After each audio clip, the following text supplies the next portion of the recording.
Hi, welcome to Suds and Fluff. My name is Martha, and today I'm going to just be showing you guys some handmade fiber items that I have completed recently and talk a little bit about those. So we are raising Angora bunnies, and we are trying to produce items with their wool. Here's the first item I made with 100% Angora from our bunnies. This is a big hat for Nathan. This is actually all from yarn that I drop spun too. It's got a folded up brim. This is really worn because he's been wearing this for 2 winters. So it's kind of been felted and a little bit, and it's very warm. So I just wanted to show that off first. And then this is a hat I recently completed with, so I'm trying to figure out the lighting, if it gets better, like that. This is 1 strand of 100% Angora held with 1 strand of 100% wool sock yarn, which is a bright yellow. If you can see, I think you can see. And then the dark at the top is just, it's also Angora. It's just from Dahlia, the dark satin Angora dough that we have. So that's just how that came out, and what I had on hand. So I just went ahead and decided to go with it, and I like how it came out. It's actually really bright yellow when you look at it. And actually I can try it on because this is the size hat that fits me pretty well, and it is incredibly warm. I like the sock yarn effect because it's giving it more of a, the fabric's is getting more of a stretchy kind of a quality. The Angora doesn't have quite the stretch that wool has. Alright, so I'm gonna set that aside. Next we have this is a shawl that I made. This is the starting, I think I started this, was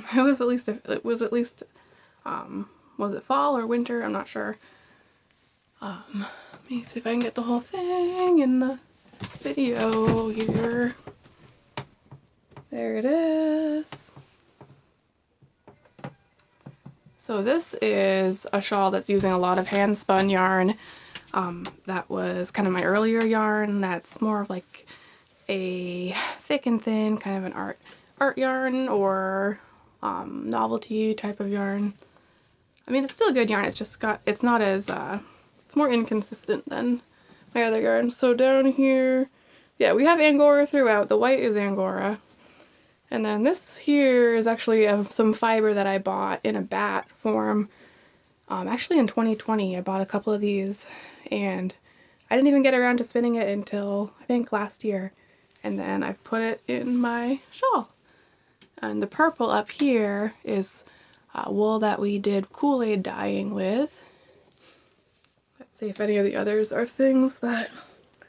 This brown is a baby alpaca, I think it was. Anyway, it's all hand spun. So there's a lot of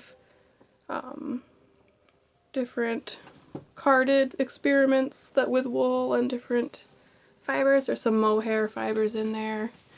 I still have all the ends that still need to be sewn in.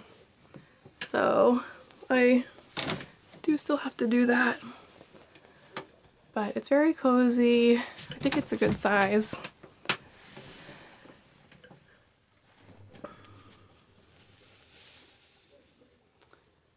And I think it's a good, nice warm utilitarian kind of a winter shawl. And here we have some yarn that I just finished last week. This is a wool with Angora blend. It's 2 skeins actually. I'm using my drum carder to blend some wool that I've carded once, but I'm carding it again because it didn't, it was not carded well enough. But I'm also carding in this shorter Angora that I have. The fiber is just not long enough to really be able to spin on its own and have a strong yarn. So instead, you can see, I am blending it with this gray, it's a Finn and Romney sheep's wool blend. A local farmer had the wool and we washed it and carded it, and now we're carding it again with the Angora. So it gives it a really nice soft feel, although there's definitely more sheep's wool in this, but it's a good project because it's using up that short fiber. And then I'm going to be trying some felting projects with the even shorter fibers that actually didn't go into the bats. They came off the Liquorin, and they're kind of like fluffed up and carded and ready to be, I think it will work well for felting. So I'm going to be trying that out pretty soon.